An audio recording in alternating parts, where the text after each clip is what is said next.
Gracias, Señor Jesús. Gloria al Señor. Buenas noches para todos. Dios les bendiga mucho. Amén, Mm, amén.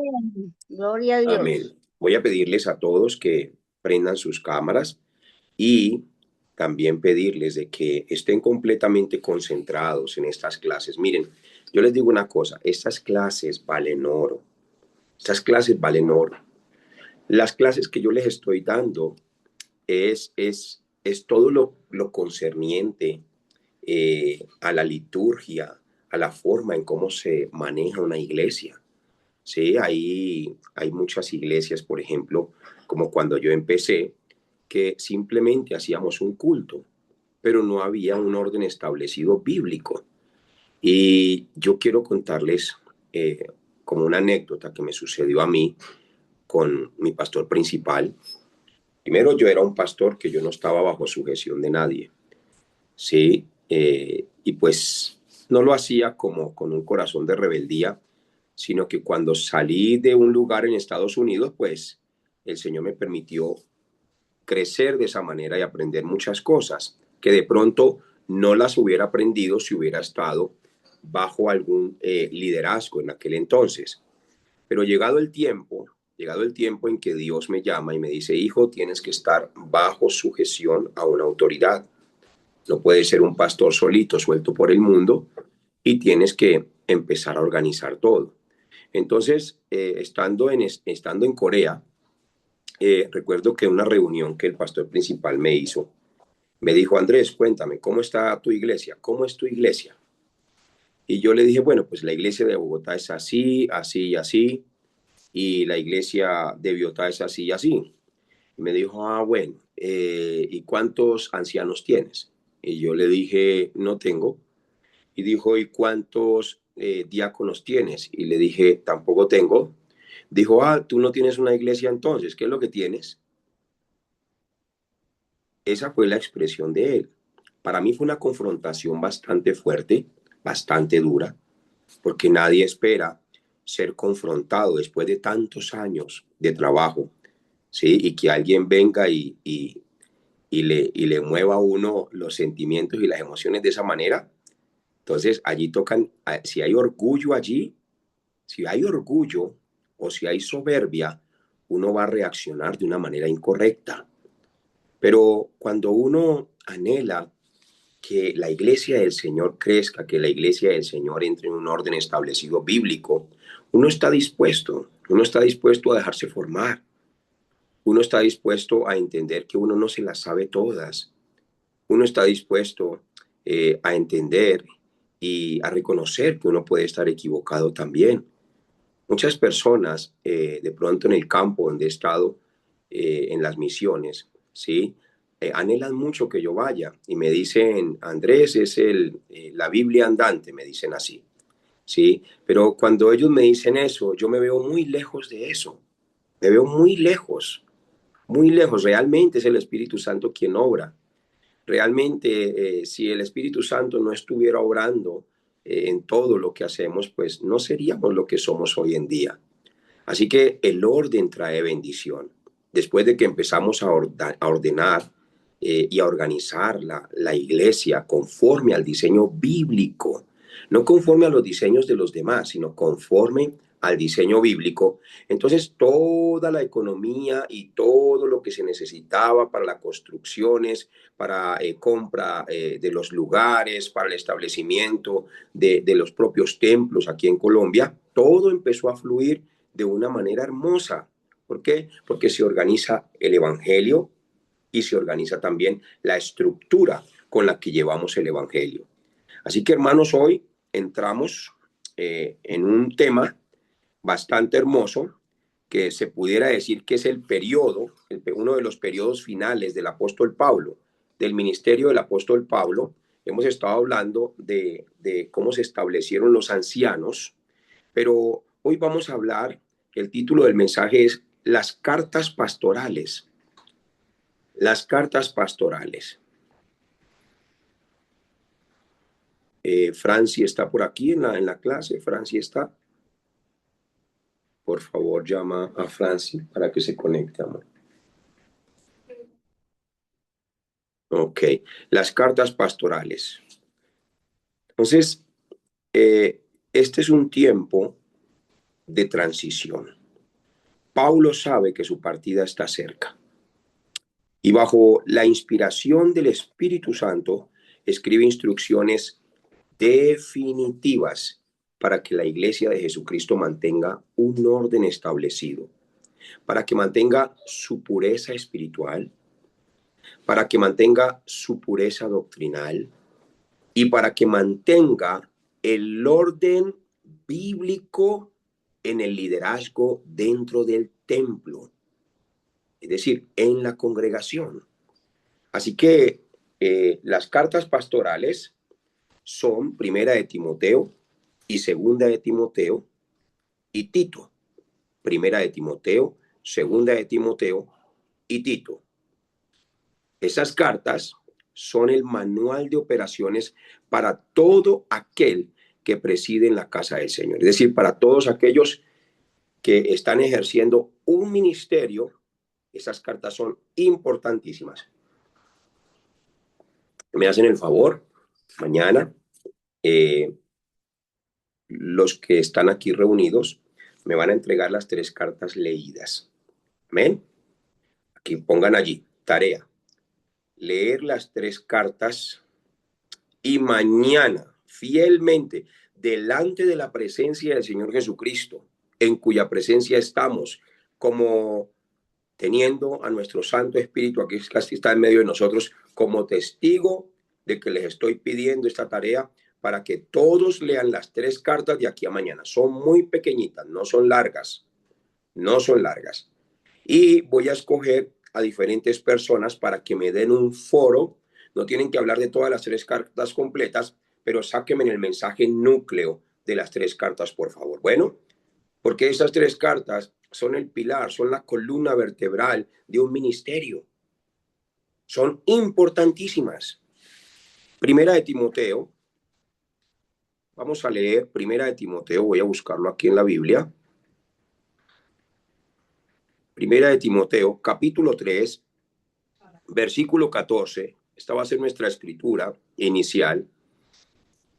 Primera de Timoteo 3, 14 y 15. Dice, esto te escribo, aunque tengo la esperanza de ir pronto a verte, para que si tardo, sepas cómo debes conducirte en la casa de Dios, que es la iglesia del Dios viviente, columna y baluarte de la verdad. Entonces el apóstol Pablo, como estaba preso, pero tenía la esperanza de ir pronto a ver allí a Timoteo, ¿sí? Entonces le estaba diciendo, como no puedo llegar todavía, te estoy enviando esta carta. Porque es importante que si yo no estoy y no puedo ir todavía, tú sepas conducirte. Escuchen aquí, sepas cómo debes conducirte en la casa de Dios, que es la iglesia del Dios viviente. Pongan allí, la casa de Dios es la iglesia del Dios viviente. Y aparte es la columna y baluarte de la verdad. Amén. Entonces, empezamos desde esta escritura. Vamos a ver un contexto histórico, lo que se refiere a libertad y reencuentro. Después de ser liberado de su primera prisión en Roma, estamos hablando del apóstol Pablo, en el año 62 después de Cristo, Pablo no se quedó de brazos cruzados, sino que él tuvo allí unos nuevos viajes. Y esos viajes fueron a lugares como Creta, Éfeso, donde la obra necesitaba ser consolidada. Ya había obras allí establecidas, pero necesitaban ser consolidadas. Así que Pablo empieza a crear todo el sistema porque pues Pablo mismo sabía que uno no dura para siempre, ¿cierto? Entonces debe dejar uno un legado, debe dejar uno una continuidad. El éxito de una iglesia es que quede un legado y una continuidad. Si uno hizo una labor ministerial en esta tierra y no dejó un legado, prácticamente no entendió para qué Dios lo llamó. Porque yo puedo apuntar bien hacia donde apunta el Señor Jesucristo, o puedo ser un pistolero bajo la influencia del alcohol que lanza tiros a todas partes, pero realmente no tiene claridad hacia dónde tiene que apuntar. Si no estoy yendo en la dirección con Cristo, soy como aquel marinero en alta mar que dice, bueno, yo siento en mi corazón que tenemos que agarrar para la derecha, o yo siento en mi corazón que debemos agarrar para la izquierda. No, así no se guían los barcos en el mar, se guían por una brújula, no por sentimientos ni emociones, se guían es por brújulas. Así que nuestro estándar como discípulos, nuestro estándar de fe, nuestro estándar de servicio debe estar en las Sagradas Escrituras. Alguien le preguntó a un pastor y le dijo, pastor, ¿usted cómo hizo para que su iglesia empezara a crecer o para que todas las cosas le empezaran a funcionar? Veo que ha avanzado, veo que ha avanzado. El pastor dijo simplemente estas palabras. Dijo, yo tomé la decisión de no hacer lo que los demás hacían, sino que tomé la decisión de solo hacer lo que Jesús hacía y lo que nos dejó como enseñanzas en las epístolas para organizar la iglesia. Y concluyó con esto: si nos aferramos solamente a lo que dice la Escritura, al diseño de la Escritura, a la forma de la Escritura, entonces es imposible que no tengamos resultados. Entonces, ¿qué hace Pablo? En el sistema que está estableciendo antes de su partida, empieza la delegación de autoridad. Pablo no podía estar en todos lados. No podía estar en todos lados. Por ejemplo, hace poco delegué a un evangelista, a mi hermano Gianni, de sangre, creo que está por ahí. Lo delegué en el lugar donde yo empecé la obra, es decir, donde se estableció la primera iglesia aquí en Colombia, que es en la montaña, en Alto Palmar. Ya se le delegó para que él vaya allá. También en Biotá, en otra de las iglesias, también se delegó allí. Allí hay dos parejas pastorales, pero hay una persona que es la pastora principal de la iglesia. Por algunas razones, dentro de la voluntad de Dios, Dios quiso que fuera una pastora que esté allí obrando en esa iglesia y guardando ese rebaño juntamente con su esposo. Y aparte hay una pareja pastoral también que espero que deseo que estén aquí entrenando, porque en algún momento van a ser desafiados también para ir a otro campo a abrir una obra nueva.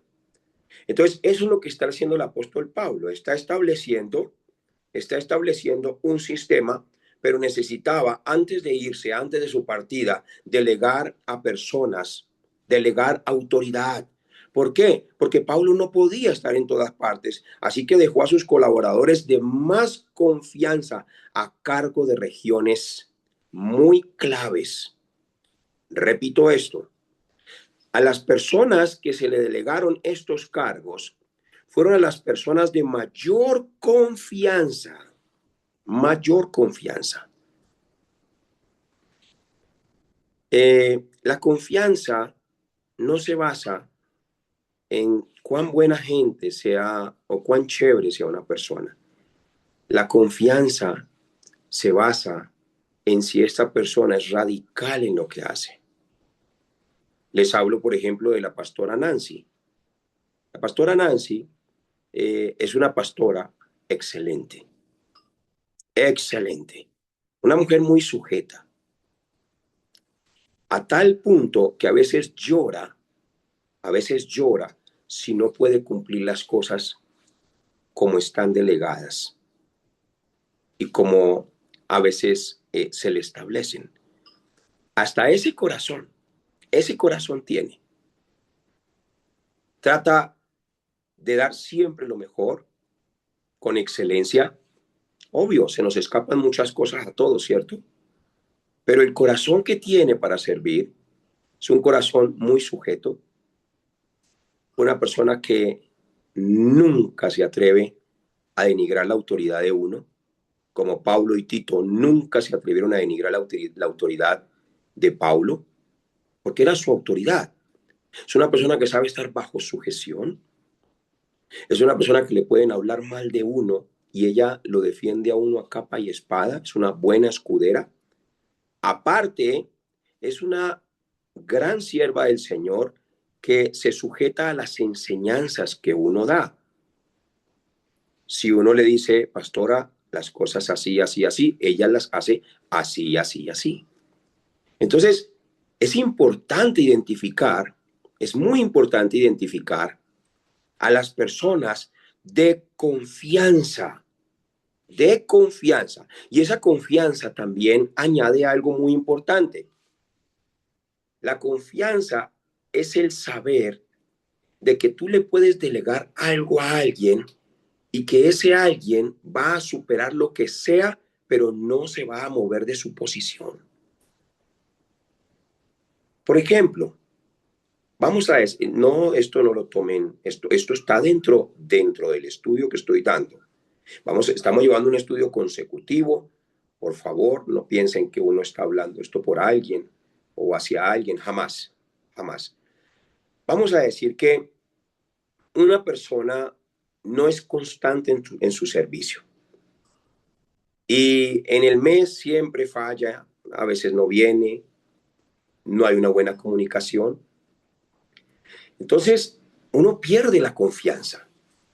No confianza como amistad, porque la amistad siempre la vamos a tener, vamos a ser muy buenos hermanos, nos vamos a amar. Pero hablo de la confianza, de saber si cuento con esa persona realmente. El pastor principal dice, Andrés, tienes que orar a Dios para que ponga personas a tu lado que tengan tu mismo corazón, que no tengan miedo a lo que pueda pasar. Dios los cuida. Entonces, si uno deposita confianza en alguien, es porque uno espera que ese alguien no falle o que si falla no sea 15 veces al mes ni 20 veces al mes y que si falla haya una comunicación y sobre todo que nunca omita su responsabilidad, porque un hombre de Dios no puede omitir su responsabilidad. Por eso el servicio es sacrificial.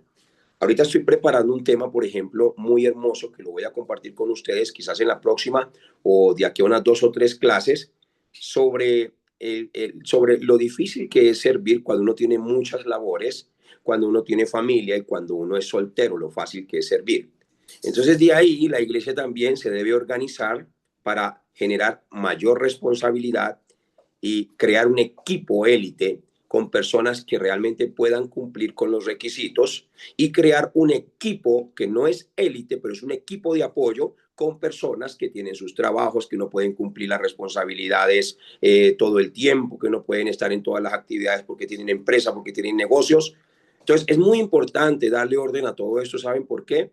Porque he hallado que a veces las personas se cargan porque tienen demasiado y al final se queman. Al final se queman. No sé si me estoy haciendo entender. Entonces tenemos que ser muy sabios a la hora de delegar. Pero volvemos al punto en el que estábamos tratando. La confianza es absoluta. Yo necesito, como pastor, los pastores que están aquí reunidos necesitan trabajar con personas en las cuales puedan confiar. Y cuando se habla de confianza, estamos hablando de una persona que es una sola pieza. Una sola pieza. ¿A qué me refiero? Que no es de doble ánimo. Porque el hombre o la mujer de doble ánimo son inconstantes en todos sus caminos. Hoy pueden estar en su furor, puede estar todo súper bien y uno de pronto está delegando autoridad, así como Pablo a Tito y a Timoteo, tú te vas a encargar de esto, tú te vas a encargar de esto, tú te vas a encargar de esto, y de repente saca ¡pum! Y uno no sabe qué pasó.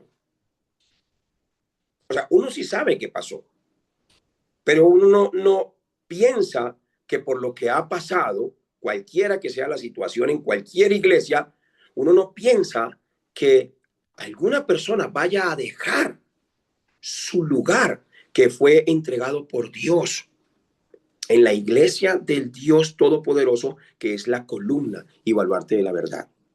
Si me estoy haciendo entender, por favor, levante su manito, por favor. Ok, gloria al Señor, gloria al Señor. Entonces, ¿qué hace Pablo? Pablo envía a Tito y lo deja en la isla de Creta. En la isla de Creta, vayan anotando allí. Y a Timoteo lo dejó en la estratégica ciudad de Éfeso. Y el propósito de las cartas que Pablo le envía a Timoteo, las escribió para autorizar oficialmente a estos hombres jóvenes y darles el respaldo necesario ante la congregación para establecer un liderazgo bíblico y enfrentar a los falsos maestros. Entonces, es muy importante que nosotros tengamos un liderazgo bíblico, escuchen aquí, un liderazgo bíblico en la congregación para establecer y enfrentar a los falsos maestros.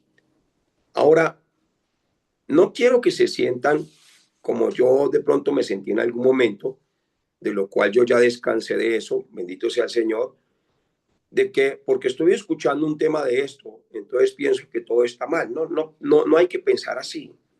Simplemente que las enseñanzas nos van perfeccionando. Algunos llevan 30 años, ya llevan un legado bastante amplio, ya han pasado por todas estas clases, otros apenas están empezando a organizar.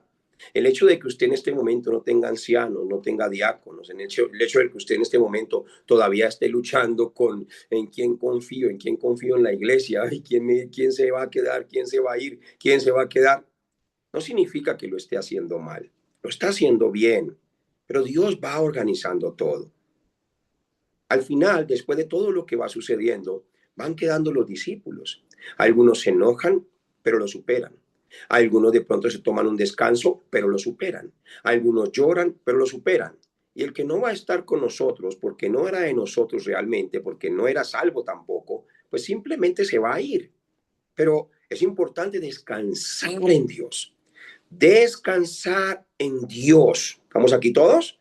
Entonces, Pablo le escribe estas cartas a Timoteo y a Tito y prácticamente les está diciendo, ustedes como ahora van a estar a cargo de la obra del Señor.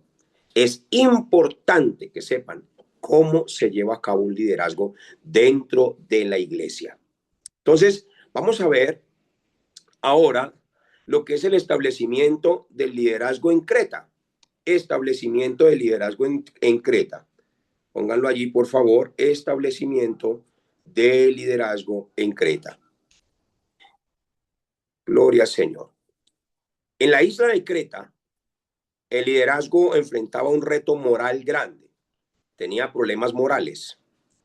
Los cretenses tenían fama de ser mentirosos y de ser perezosos. Entonces, estaban trabajando en la iglesia. Presten atención, no se dejen distraer por nada. Yo, la verdad, yo estoy escuchando a un maestro, yo no me dejo distraer por nada, por nada. A Keilita, mi hija, le digo, hija, ahorita no me vaya a hablar, vaya allá, si quiere, también escuche la prédica o haga esto. Mi esposa también sabe que cuando yo estoy en estudio, ella no me interrumpe tampoco. Y lo mismo hago yo con ella. Siempre nos respetamos ese tiempo porque es demasiado importante. Es cuando Dios habla. ¿Me están escuchando? Mira, mientras que estoy hablando aún de esto, todavía hay gente que se está distrayendo por ahí hablando con otras personas. Así de increíble es uno como ser humano. Qué tremendo, ¿cierto? Entonces, presten atención, pongan mucha atención. Entonces, en la iglesia a donde fue enviado Tito, en Creta, el problema que tenía esa iglesia en el liderazgo, escuchen aquí, en el liderazgo, es que el liderazgo estaba impartiendo mentira y pereza, pura mentira y pura pereza. ¿Se ha encontrado usted de pronto a un líder que uno llama y, mijito, ¿qué pasó? ¿Que no vino? No, es que me tocó hacer esto y esto. Y es pura mentira. Pura mentira. Entonces, en Creta, los líderes eran muy mentirosos. y sobre todo perezosos. No les gustaba. Solamente iban y se congregaban y hasta ahí llegaba su ministerio. No amaban la labor para la cual Dios los había escogido en su totalidad. Ellos tenían que ser columna. Ellos tenían que mostrar la verdad a través de sus vidas. Entonces, ¿para qué pone a Tito allí en Creta? Para corregir lo deficiente. Pongan allí, corregir lo deficiente. Tito debía poner en orden lo que faltaba en las iglesias de Creta. Y debía también establecer ancianos. Vamos a leer Tito capítulo 1 y vamos a leer el versículo 5. Tito capítulo 1, versículo 5 dice así. O lo voy a leer desde el versículo 4, más completo. A Tito, verdadero hijo en la común fe. Gracia, misericordia y paz de Dios Padre y del Señor Jesucristo nuestro Salvador. Por esta causa te dejé en Creta, para que corrigieses lo deficiente y establecieses ancianos en cada ciudad, así como yo te mandé. Miren la sujeción y el respeto que tenía que tener un discípulo de confianza. Cuando yo me voy para una misión o para un viaje, yo siempre estoy orando, Señor, que los discípulos que quedan a cargo, mi Señor, que hagan lo mismo que yo hago en el púlpito. Lo mismo que yo hago en el púlpito. Si yo empiezo, por ejemplo, haciendo la declaración de fe, a ver, vamos a levantar todas nuestras manos y vamos a decir, Jesús es el Cristo, el Hijo del Dios viviente. Y ahí después digo, un aplauso a Dios para todo. ¿Por qué yo hago esto continuamente? Porque yo estoy pensando en un legado. Yo estoy pensando en un legado. Lo mismo cuando hago el camino de salvación. No lo cambio porque yo estoy pensando en un legado. Entonces, el éxito en la confianza está basada en que lo que hemos recibido, así mismo lo entreguemos. Así mismo lo entreguemos. Pero si yo me voy y empiezan a hacer cosas diferentes, de una manera diferente, y que la persona que queda encargada haga todo diferente, eso no es fidelidad. No es fidelidad.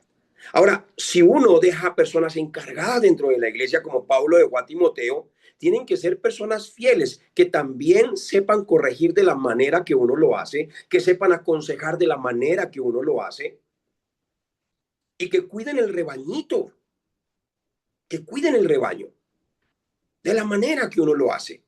Amén.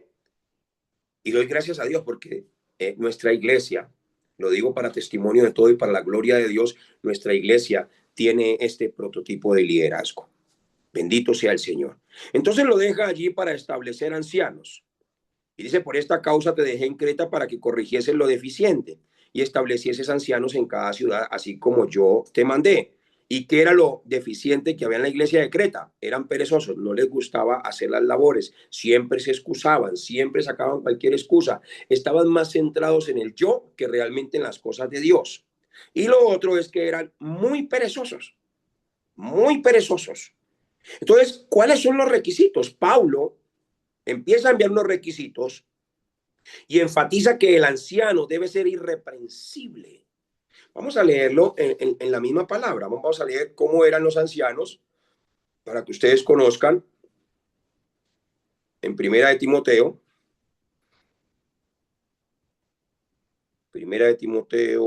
capítulo 3, dice así. Palabra fiel. Si alguno anhela obispado, buena obra desea. Pero es necesario, allí pongan, pero es necesario. Entonces, aquí estos son los requisitos para uno poder servir. Los requisitos. Dice, es necesario que el obispo, esta palabra obispo es episcopos, 2 puntos, tiene un significado de pastor, anciano, liderazgo, todo lo que tiene que ver con dirigir la obra del Señor, episcopos. Dice, es necesario que sea irreprensible. Es decir, que no tenga nada que reprenderle. Marido de una sola mujer. Sobrio, prudente, decoroso, hospedador, apto para enseñar. Es decir, de que le guste enseñar, le guste, que sea apasionado para enseñar, porque si hay que enseñar y la persona siempre saca excusas, siempre es perezoso o perezosa o hace, no, o miente para no enseñar. Entonces tiene que ser apto para enseñar, y cuando habla de apto, también habla de que esté preparado. No va a dar a cualquier enseñanza. Dice, no dado al vino, no pendenciero, no codicioso de ganancias deshonestas, sino amable, apacible, no avaro, que gobierne bien su casa, que tenga a sus hijos en sujeción con toda honestidad. Entonces, cuando habla de tener los hijos en sujeción, aquí habla también en la parte espiritual. Muchos hombres de Dios dejan sus hijos en sus casas para que es que servirle mejor al Señor. No, usted le sirve mejor a Dios cuando lleva a sus hijos a la iglesia. Y es el modelo del Señor Jesucristo, porque dice, pues el que no sabe gobernar su propia casa, ¿cómo cuidará de la iglesia de Dios? El que no sabe gobernar su propia casa, ¿cómo cuidará de la iglesia de Dios? Miren, mis hermanos, hay algo que siempre hemos dicho con mi esposita, y es que así como es el hogar, así como es en el hogar, una pareja, cómo se tratan, cómo se aman, todo lo que comparten, el amor, el cariño, así mismo se puede reflejar también en la iglesia. Entonces dice, no un neófito. La palabra neófito es una persona con falta de experiencia. Es una persona que es inmadura. Dice, no un neófito, no sea que envaneciéndose. Alguien, por favor, en su celular allí, busque el significado de la palabra envanecer en su totalidad para que, por favor, ahorita me la dé cuando yo le avise. Dice, para no sea que envaneciéndose caiga en la condenación del diablo. Y aquí viene, dice, también es necesario que tenga buen testimonio de los de afuera para que no caiga en descrédito y en lazo del diablo. Los diáconos, ahora habla de los diáconos asimismo deben ser honestos, sin doblez, no dados a mucho vino, no codiciosos de ganancias deshonestas. Aquí esta palabra no dados a mucho vino no significa que se pueda echar unos vinitos. Ya después vamos a hablar sobre eso, sobre el tema del vino. El otro día estábamos hablando con el liderazgo de Biotá y realmente algunos líderes y se sintieron muy felices de poder comprender esto, que no hay una provisión, no hay una prohibición, pero tampoco hay un impulso a hacerlo, sino que realmente no lo hacemos por motivo de conciencia, por motivo de nuestros hijos, por motivo de la obra, por motivo de los nuevos creyentes, pero nunca porque haya una prohibición. Entonces, después vamos a tocar sobre este tema. No estoy prohibiendo nada ni estoy estableciendo leyes legalistas. Entonces dice que guarden el misterio de la fe con limpia conciencia. Estamos hablando de los diáconos. Y estos también sean sometidos a prueba primero y entonces ejerzan el diaconado si son irreprensibles. Las mujeres asimismo sean honestas, no calumniadoras, es decir, nada de andar en chismes, sino sobrias, fieles en todo. Los diáconos sean maridos de una sola mujer y que gobiernen bien sus hijos y sus casas, porque los que ejercen bien el diaconado ganan para sí un grado honroso y mucha confianza en la fe que es en Cristo Jesús. Esto te escribo, aunque tengo la esperanza de pronto ir a verte. Gloria al Señor. Entonces, Pablo allí muestra acerca de los requisitos y del carácter que debe tener un liderazgo, porque se necesitaba establecer este mismo liderazgo allí en Creta, como en todas las iglesias de los santos a nivel mundial. Ahora, vamos a hablar acerca del orden de la iglesia en Éfeso. El orden de la iglesia en Éfeso. ¿A quién envió allí? A Timoteo. Entonces, la carta que acabamos de leer a Timoteo es prácticamente lo mismo que vamos a leer en Tito, con algunos detalles específicos diferentes. Entonces, Pablo le dice a Timoteo que mientras tanto en Éfeso debía lidiar con doctrinas extrañas. Había mucho misticismo y sobre todo había una mitología muy fuerte. Y Pablo le escribe en la primera carta a Timoteo y le dice, debes establecer orden en la casa de Dios. Debes establecer orden en la casa de Dios. Por eso, mis hermanos, cuando ustedes ven a un hombre de Dios poniendo orden, las personas que se enojan son las personas que están en desorden. Eso es así nada más. ¿Estamos aquí? Las personas que se enojan cuando uno pone orden, sienten la presión del líder espiritual, uy, ya llegó otra vez a decir cosas. Esas personas tienen que superar eso, porque estamos hablando de la casa de Dios. Y la casa de Dios tiene que hacerse muy organizadamente. Repito, algunos ya van más adelante, otros vamos en la mitad, otros están empezando, pero todos tenemos que ir en la misma dirección de la palabra. ¿Qué estableció? Obispos. Pablo detalla que el obispado es una buena obra, es decir, servirle al Señor es una buena obra, no es una mala obra, es un privilegio de parte de Dios, pero requiere un carácter probado. ¿Requiere un carácter qué? Probado, probado. Debe ser apto para enseñar y tener buen testimonio con los de afuera. Su carácter tiene que ser probado. Y también Pablo le dice a Timoteo, verifica a los diáconos. Y le dice, define a los servidores como hombres honestos, no dados a mucho vino, y que guarden el misterio de la fe con limpia conciencia. Es decir, que tengan una mente tranquila, una mente que sabe, lo estoy haciendo para Dios y lo estoy haciendo delante de Dios. Y Pablo también le da el rol de la verdad. Pablo le recuerda a Timoteo que la iglesia es la columna y baluarte de la verdad. Es decir, de que las personas, escuchen aquí, las personas van a creer y se van a confirmar también por el liderazgo.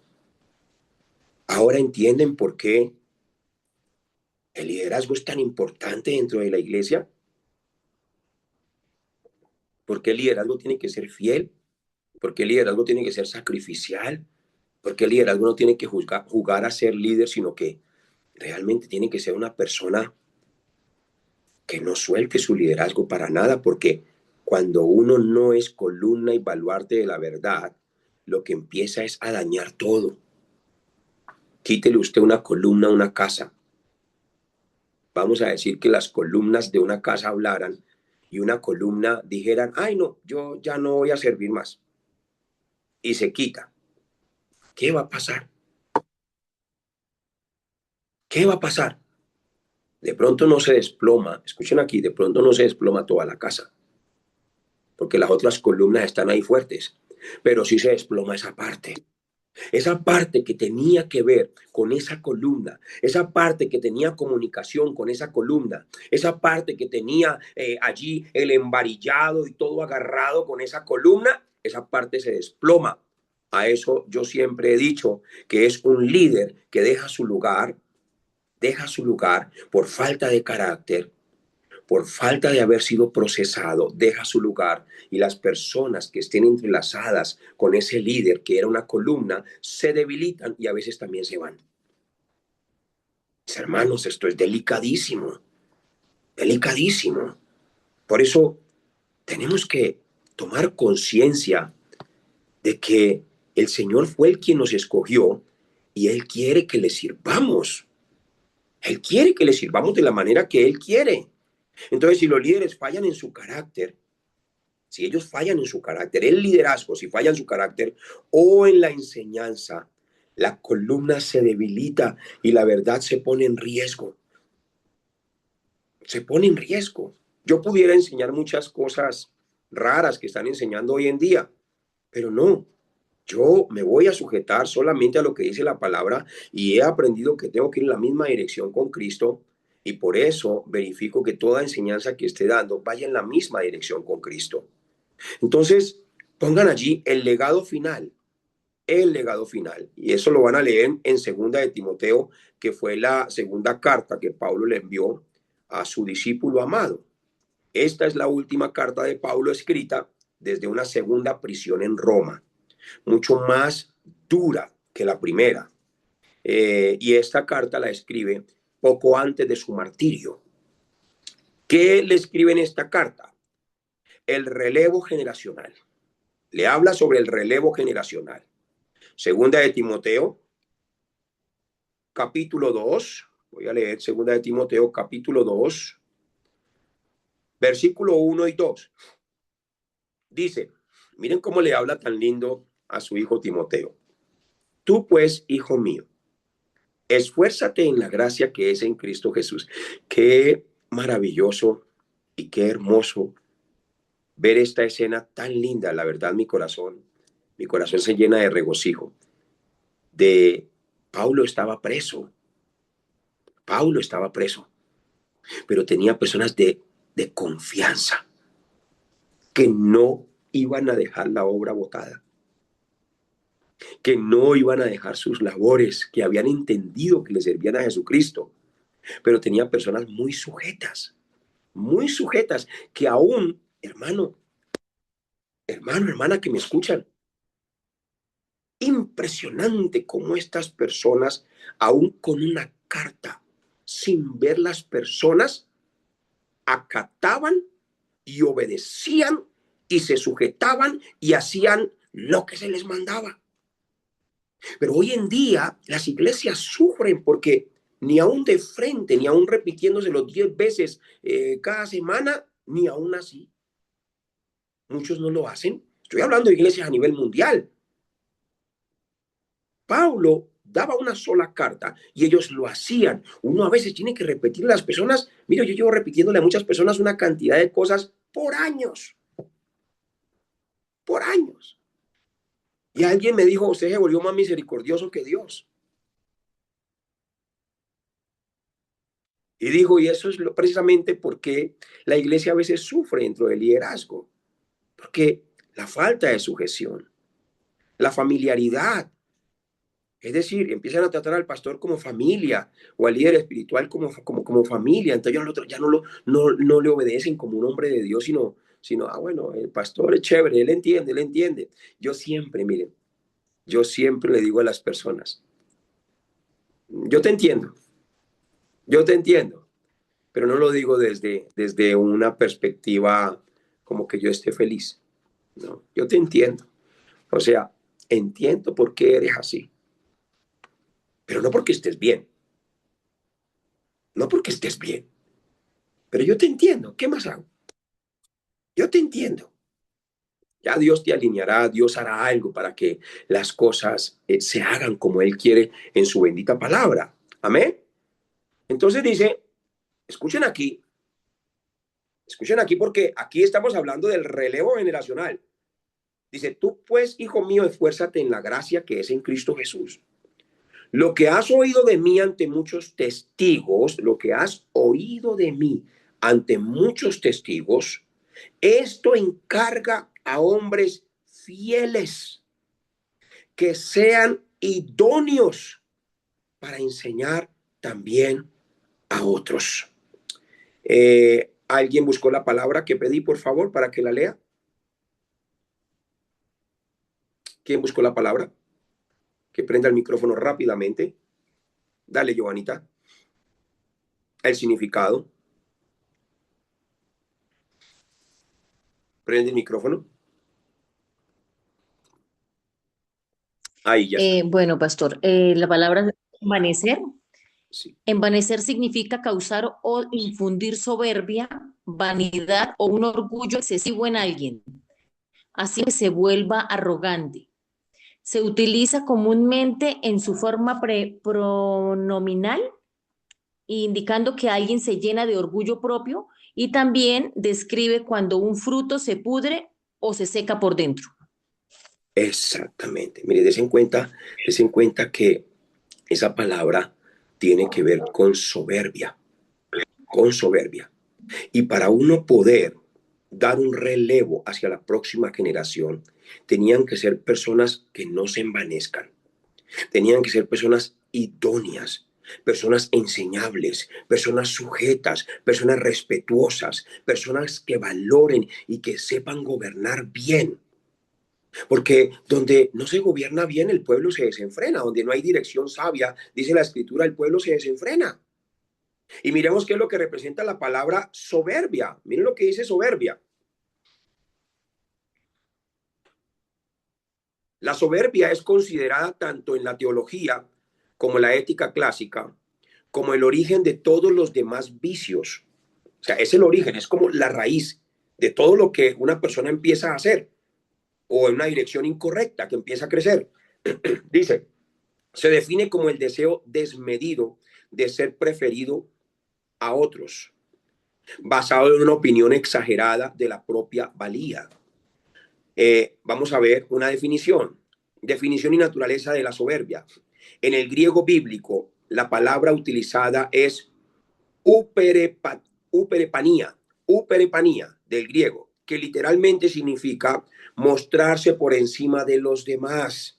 No es simplemente tener una confianza en uno mismo, es la pretensión de autosuficiencia que ignora la soberanía de Dios y la dignidad de los semejantes. Repito estas palabras, dice, no es simplemente tener confianza en uno mismo, es la pretensión de autosuficiencia que ignora, es decir, que no le importa lo que Dios haya pensado o lo que Dios haya hecho, que ignora la soberanía de Dios y la dignidad de los semejantes. La raíz espiritual, la soberbia busca el trono que solo le pertenece a Jesucristo, mientras que la humildad reconoce que toda buena dádiva desciende de lo alto. La soberbia reclama el crédito por los logros obtenidos.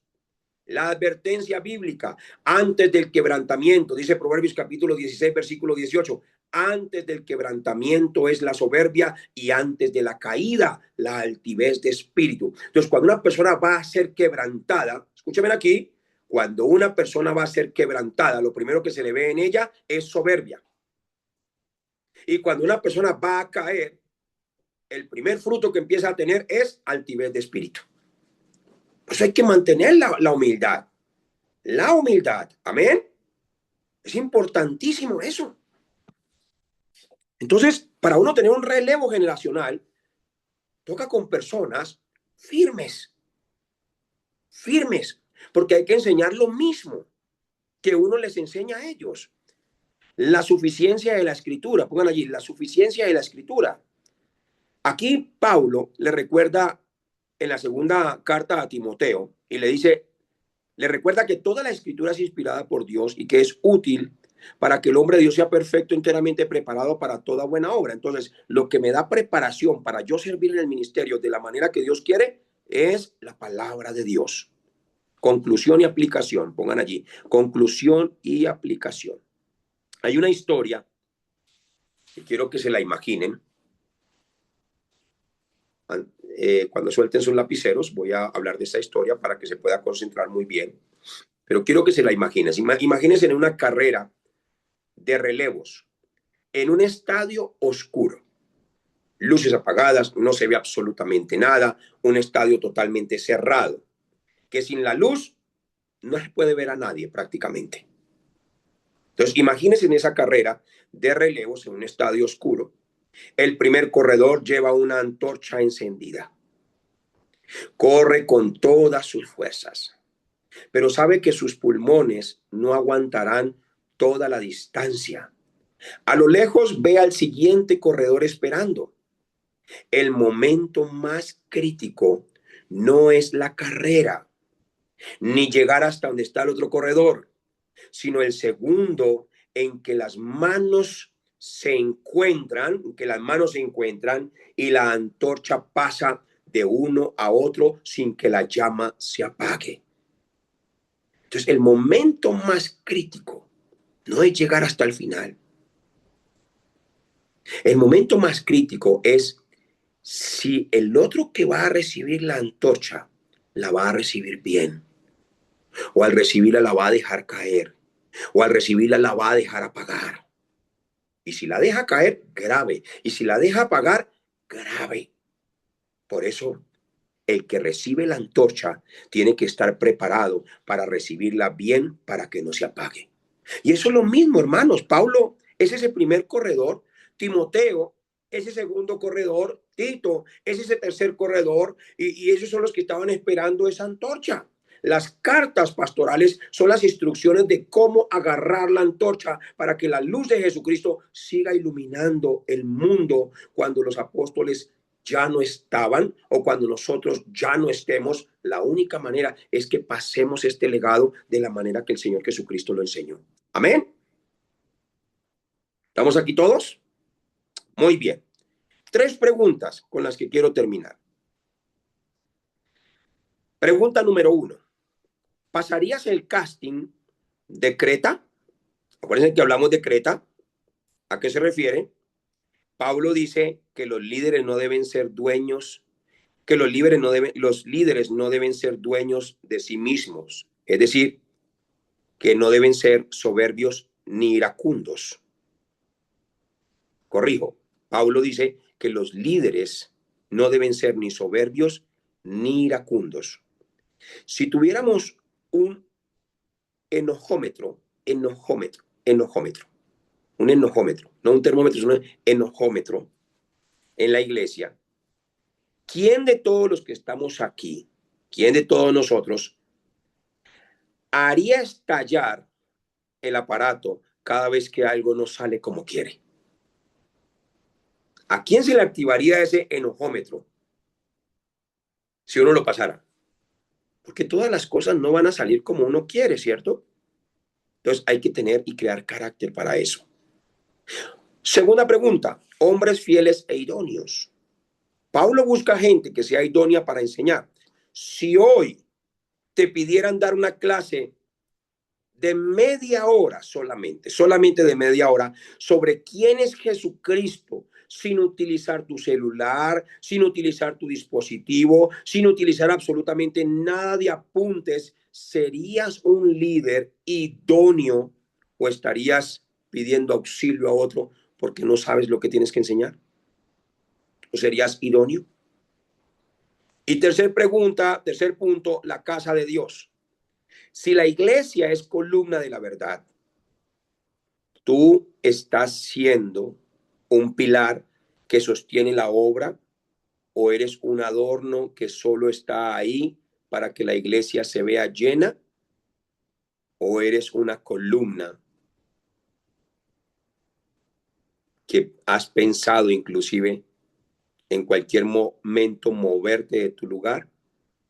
Si es así, no se te puede confiar un ministerio.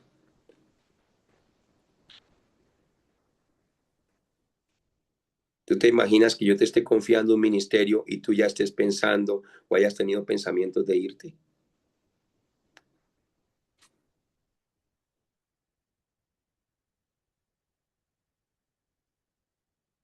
Por eso piensen en esto antes de meterse en un ministerio, en una iglesia. Y si usted es de las personas que entiende que fue el Espíritu de Dios quien le puso en el lugar donde usted está, allá en México, con sus pastores, aquí en Colombia, con sus pastores, allá en Chile, con sus pastores, en las iglesias, diferentes partes de Colombia, con sus pastores. Si usted es esa persona que entiende que el Espíritu Santo no se equivoca, entonces usted es esa persona que va a tomar la decisión y va a hacer un compromiso neto con Dios por amor a sus próximas generaciones.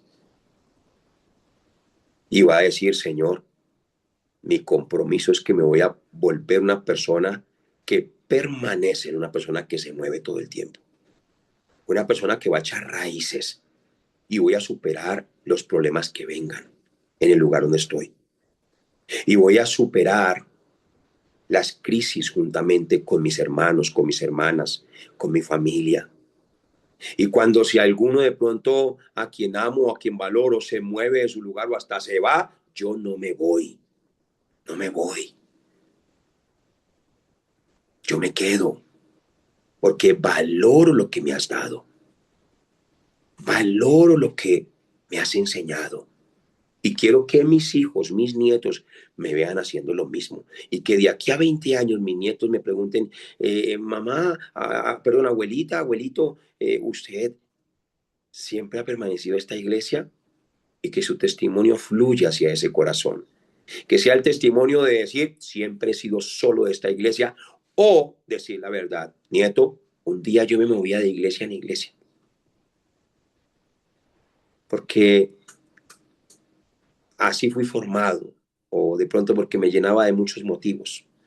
Pero llegó un momento en que un pastor nos hizo comprometer delante de Dios y aprender a valorar lo que Él nos ha dado. Y desde ese momento tomé la decisión, por amor a usted, nieto, por amor a usted, hija, por amor a usted, hijo, de quedarme en un solo lugar. Porque un solo lugar da identidad. Un solo lugar da formación.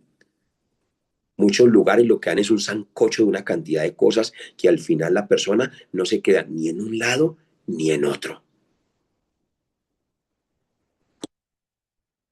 Les bendigo en el nombre de Cristo Jesús. Vamos a orar. Gracias, Señor Jesús.